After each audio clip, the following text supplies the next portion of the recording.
Alright, engineering students, let's talk about the Megger, one of the coolest tools for testing insulation resistance.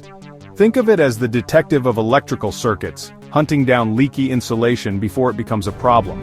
Here's the quick definition. A Megger measures how good insulation is at resisting current.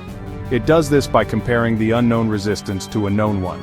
If the insulation is solid, the Megger's pointer shoots to infinity. If it's not, the needle drops towards zero. Simple, right? So how does this thing actually work? Inside you've got one current coil and two voltage coils, V1 and V2. V1 sits over a magnet tied to a hand crank generator. When you turn the handle, you generate a testing voltage, usually 500, 1000, or even 2500 volts. Yep, that's a lot, so don't mess around. Now the moving coil is key.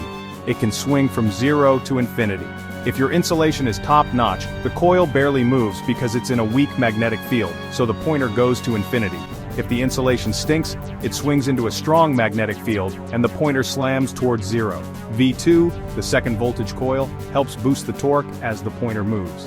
And thanks to a clever spring design, the Megger is super accurate at measuring high resistances, perfect for insulation tests. You also get a voltage selector switch to pick your range, and a centrifugal clutch on the generator so your test voltage stays steady, even if you crank faster or slower. When you connect the unknown resistance, the current and voltage coils fight it out, one pulling, one pushing until the pointer settles. If it stays near infinity, you've got good insulation. Near zero? Time to fix that circuit.